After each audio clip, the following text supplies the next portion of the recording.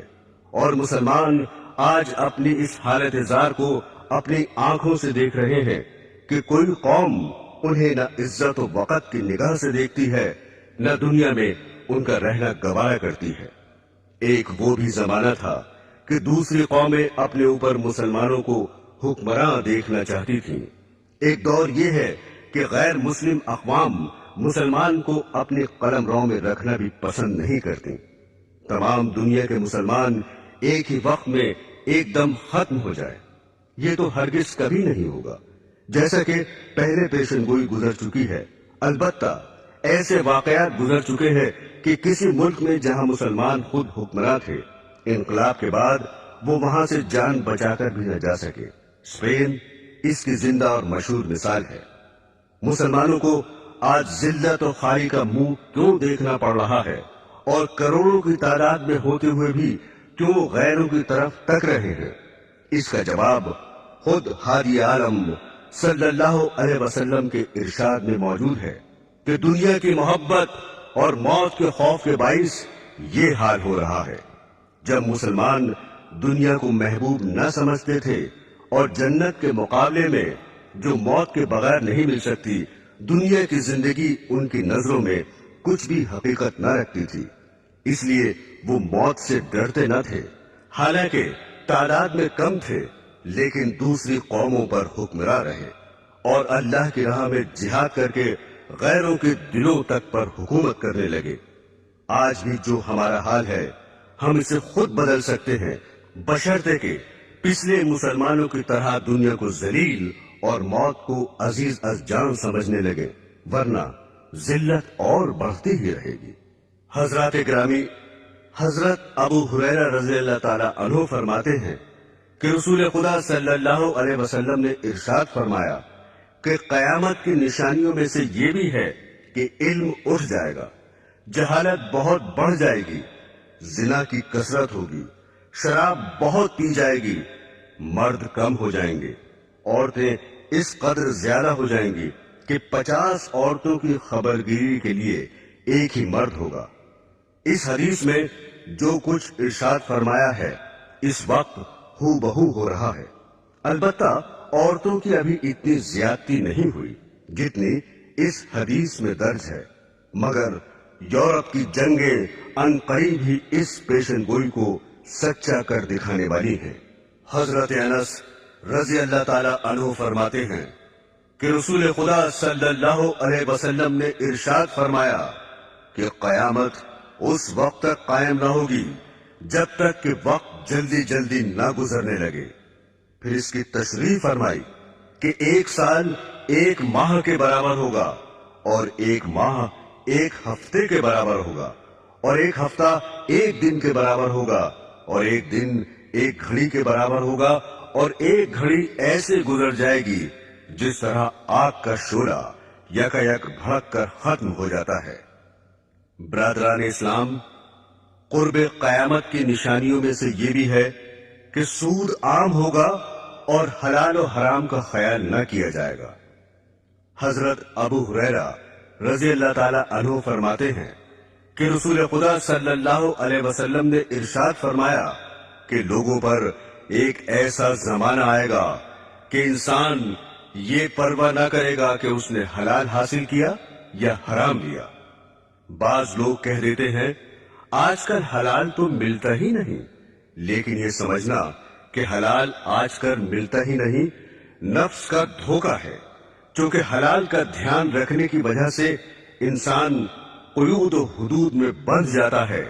اور بقول حضرت سفیان ثوری رحمت اللہ علیہ حلال میں فضول خرچی کی گنجائش نہیں ہوتی اور عیش و مستی کی زندگی گزارنے کا موقع نہیں ملتا، اس لیے نفس یہ تعبیر سمجھاتا ہے کہ آج کل حلال تو ملتا ہی نہیں، لہذا حرام حلال کا خیال فضول ہے۔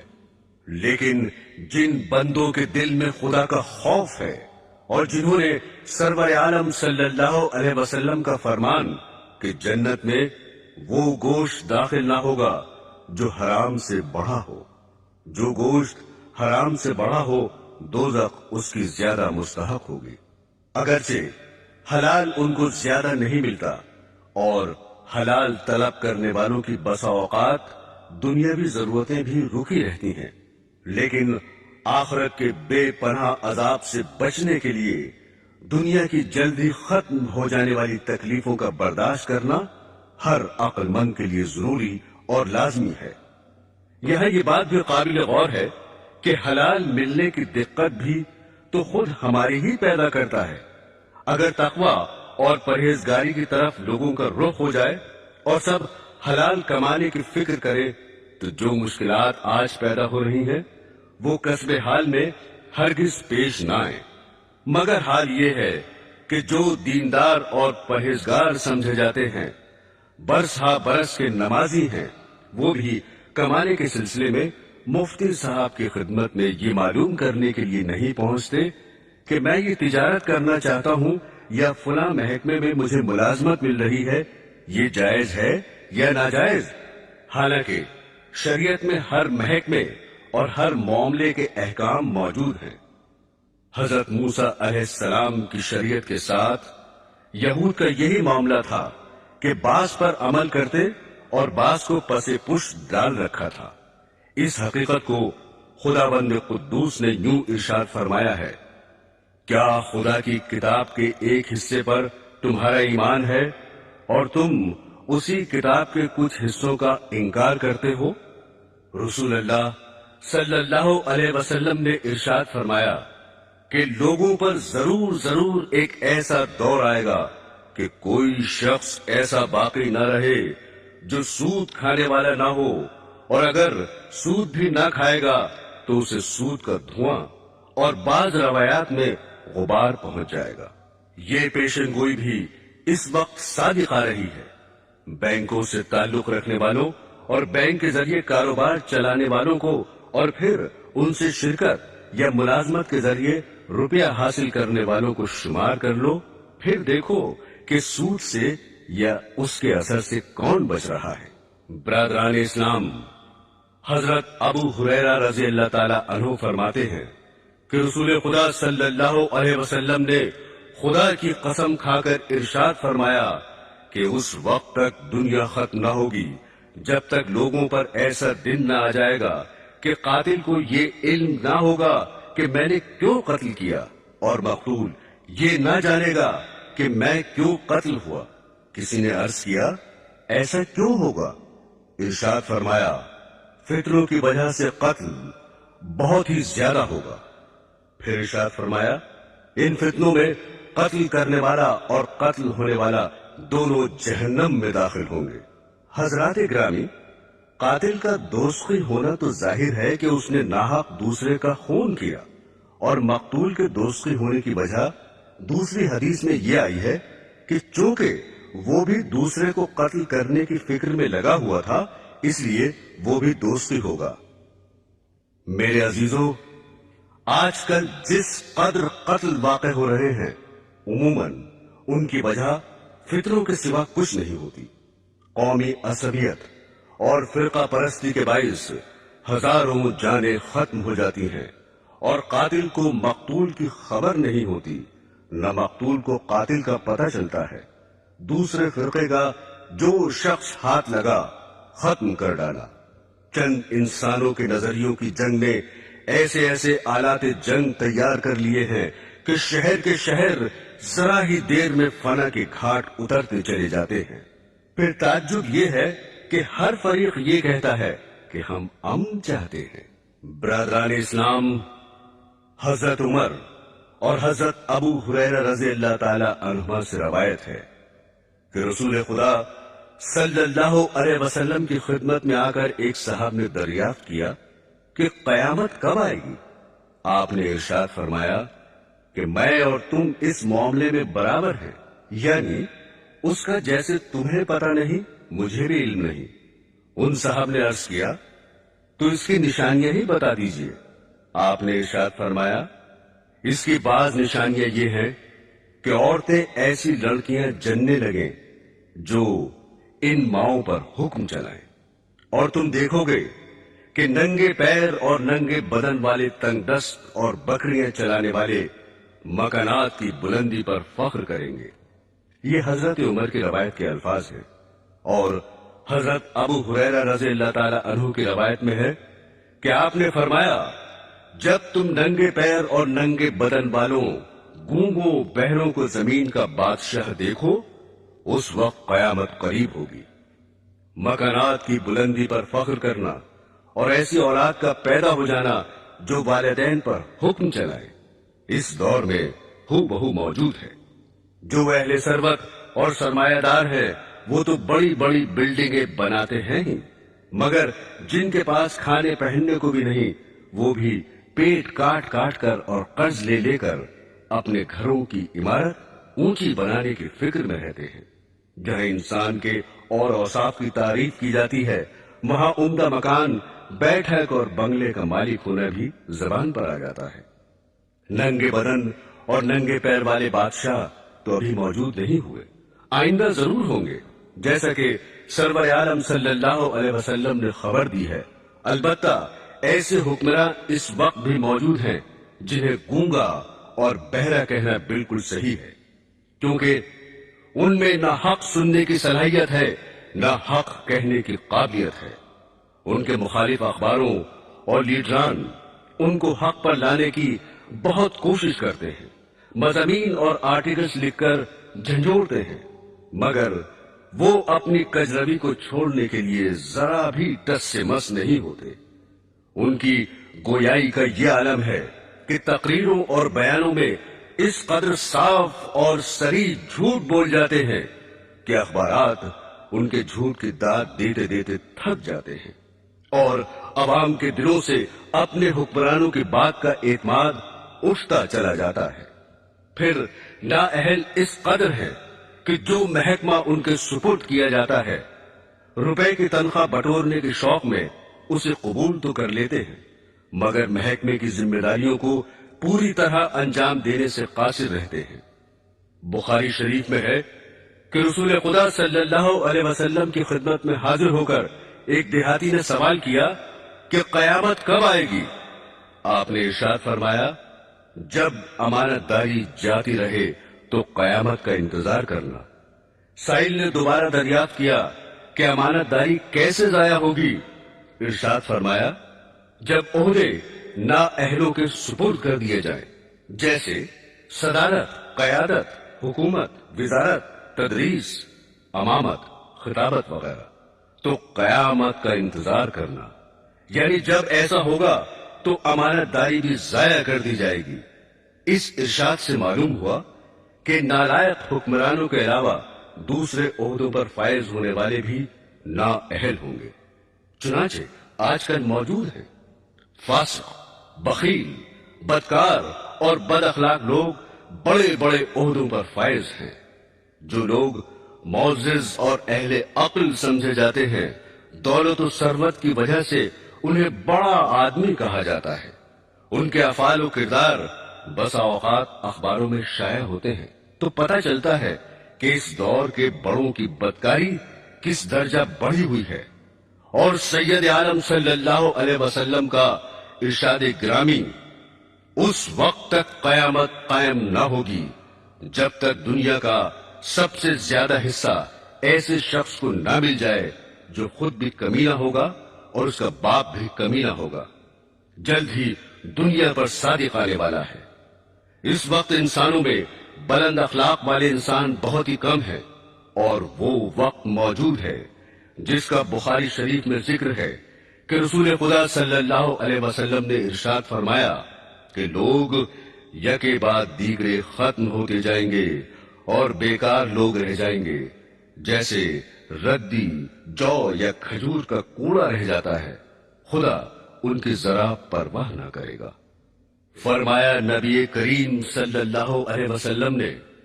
کہ میرے رب نے مجھے تمام جہانوں کے لیے رحمت اور ہادی بنا کر بھیجا ہے، اور مجھے حکم دیا ہے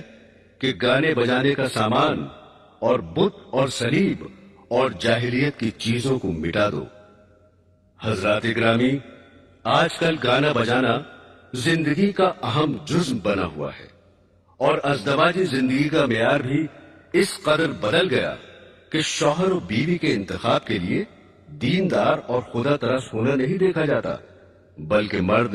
نازنین رقاصہ ڈھونڈتا ہے اور بیوی کو ہیرو درکار ہوتا ہے۔ مال و زر کی ہوس میں شریف زادیاں خاندانی عزت کو خاک میں ملا کر سٹیج پر آ رہی ہیں۔ کمپنی کے ایجنٹ اور دلال بہلا پھسلا کر انہیں تباہ و برباد کرتے ہیں۔ ایک ایکٹریس اپنے حسن کے جنون میں ہر وہ حرکت کر گزرتی ہے جو نہیں کرنی چاہیے۔ جب پوسٹروں اور اخباروں میں اس کا تعارف کرایا جاتا ہے اور اس کے رقص کی تعریف کی جاتی ہے تو اس کا دل اور بڑھتا ہے اور بے حیائی کے اور زیادہ مراتب طے کرتی چلی جاتی ہے۔ ضرورت زمانہ کو دیکھ کر اب تو بعض اسکولوں میں بھی رقص کی باقاعدہ تعلیم دی جا رہی ہے۔ ریڈیو گھر گھر اچھی باتیں اور عمدہ اخلاق کی تعلیمات پہنچانے کا بہترین ذریعہ ہے، مگر اس میں بھی اچھی تقریریں کبھی کبھی ہوتی ہیں اور گانے ہر وقت ہوتے رہتے ہیں۔ افسوس کہ اس دور کے ذمہ دار انسان بھی اصلاحی پروگراموں کو لے کر آگے نہیں بڑھتے،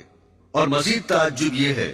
کہ جو اسلامی اسٹیٹ کہلاتی ہیں وہاں بھی گانے بجانے، عیش و آرام کے آلات، تھیٹر اور سنیما پر کوئی پابندی نہیں ہے۔ حضرت ابو ہریرہ رضی اللہ تعالی عنہ فرماتے ہیں کہ رسول خدا صلی اللہ علیہ وسلم نے ارشاد فرمایا کہ دوستیوں کے دو گروہ پیدا ہونے والے ہیں جنہیں میں نے نہیں دیکھا کیونکہ وہ ابھی پیدا نہیں ہوئے۔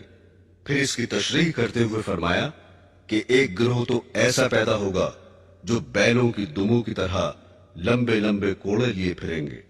اور ان سے لوگوں کو مارا کریں گے، صبح شام اللہ کے غصے اور ناراضگی و لعنت میں پھرا کریں گے۔ دوسرا گروہ ایسی عورتوں کا پیدا ہوگا جو کپڑے پہنے ہوئے بھی ننگی ہی ہوں گی، غیر مردوں کو اپنی طرف مائل کریں گی اور خود بھی ان کی طرف مائل ہوں گی۔ ان کے سر اونٹوں کی جھکی ہوئی پشتوں کی طرح ہوں گے، نہ جنت میں داخل ہوں گی نہ جنت کی خوشبو سونگھیں گی، حالانکہ بلا شک و شبہ اس کی خوشبو اتنی دور سے آتی ہے۔ برادران اسلام، اس حدیث میں دو پیشن گوئیاں مذکور ہیں۔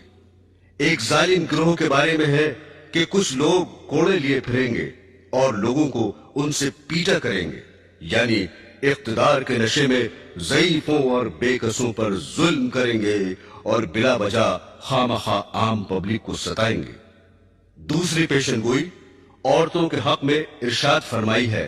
کہ آئندہ زمانے میں ایسی عورتیں موجود ہوں گی جو کپڑے پہنے ہوئے ہوں گی لیکن پھر بھی ننگی ہوں گی، یعنی اس قدر باریک کپڑے پہنیں گی کہ ان کے پہننے سے جسم چھپانے کا فائدہ حاصل نہ ہوگا، یہ کپڑا باریک تو نہ ہوگا مگر چست ہونے اور بدن کی ساخت پر کس جانے کی وجہ سے اس کا پہننا اور نہ پہننا برابر ہوگا۔ اور آج کل تو چست ہونے کے ساتھ بدن کا ہم رنگ ہونا بھی داخل فیشن ہو چکا ہے۔ چنانچہ گندمی رنگ کے ایسے موزے داخل لباس ہو چکے ہیں جن کا پیر سے اوپر کا حصہ پنڈلی پر کھال کی طرح چپکا ہوا ہوتا ہے۔ بدن پر کپڑا ہونے اور اس کے باوجود بھی ننگا ہونے کی ایک صورت یہ بھی ہے کہ بدن پر صرف تھوڑا سا کپڑا ہو اور بدن کا بیشتر حصہ اور خصوصاً وہ اعضاء کھلے رہیں جن کو باحیا عورتیں غیر مردوں سے چھپایا کرتی ہیں، جیسا کہ یورپ اور ایشیا کے بعض شہروں میں ایسا لباس پہننے کا رواج ہے کہ صرف گھٹنوں تک قمیض ہوتی ہے، آستینیں موڑے سے صرف 2-4 انچ ہی بڑی ہوتی ہیں، پنڈلیاں بالکل ننگی ہوتی ہیں اور سر بھی دوپٹے سے خالی ہوتا ہے۔ پھر فرمایا کہ یہ عورتیں مردوں کو اپنی طرف مائل کریں گی اور خود ان کی طرف مائل ہوں گی، یعنی ننگا ہونے کا رواج مفلسی کی وجہ سے نہ ہوگا بلکہ ان کی نیت مردوں کو بدن دکھانا اور ان کا دل لبھانا مقصود ہوگا، اور لبھانے کا دوسرا طریقہ یہ اختیار کریں گی کہ اپنے سروں کو جو دوپٹوں سے خالی ہوں گے مٹکا کر چلیں گی، جس طرح اونٹ کی پشت کا بالائی حصہ تیز رفتار کے وقت زمین کی جانب جھکا رہتا ہے۔ اونٹ کی پشت سے تشبیہ دینے سے یہ بھی بتایا کہ بال پھلا پھلا کر اپنے سروں کو موٹا کریں گی۔ پھر فرمایا کہ ایسی عورتیں جنت میں داخل نہ ہوں گی بلکہ اس کی خوشبو تک نہ سونگھیں گی۔ شریعت اسلامیہ نے زناکاری سے بھی روکا ہے اور ایسی چیزوں سے بھی روکا ہے جو زنا کی طرف بلانے والی ہیں، حتیٰ کہ اس کو بھی زنا فرمایا ہے کہ کوئی عورت تیز خوشبو لگا کر مردوں پر اس لیے گزرے کہ مرد اس کی خوشبو سونگھ لیں۔ برادران اسلام، کسی حادثے اور واقعے کا قیامت کی علامتوں میں سے ہونے کا یہ مطلب نہیں کہ قیامت کے بالکل ہی قریب ہو، بلکہ مطلب یہ ہے کہ قیامت سے پہلے اس کا وجود میں آ جانا ضروری ہے۔ اس لیے حضرت صلی اللہ علیہ وسلم نے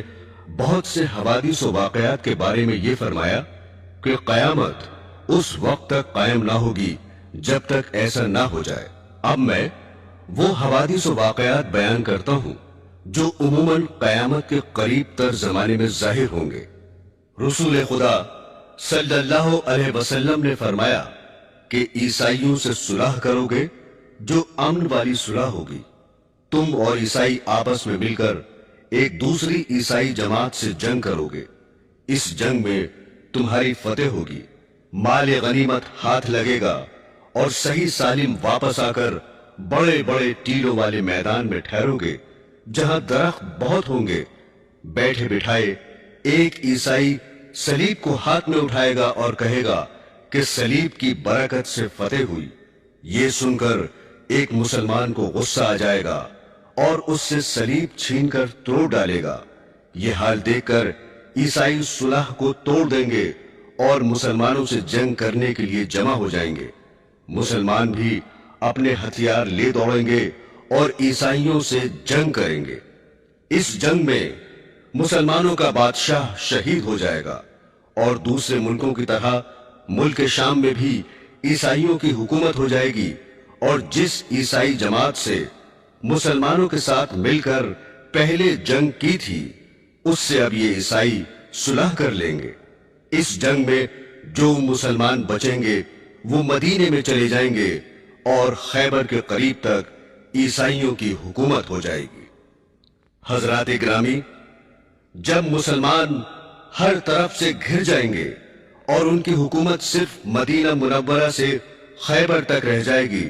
تو وہ حضرت امام مہدی علیہ السلام کی تلاش میں لگ جائیں گے۔ حضرت امام مہدی علیہ السلام اس وقت مدینے میں ہوں گے اور امامت کا بار اٹھانے سے بچنے کے لیے مکہ مکرمہ چلے جائیں گے۔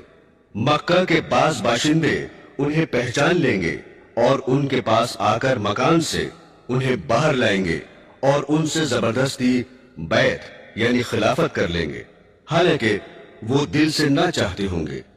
یہ بیعت مقام ابراہیم اور حجر اسود کے درمیان ہوگی۔ غالباً حضرت امام کو طواف کرتے ہوئے بیعت پر مجبور کیا جائے گا۔ جب حضرت امام مہدی علیہ السلام کی خلافت کی خبر مشہور ہوگی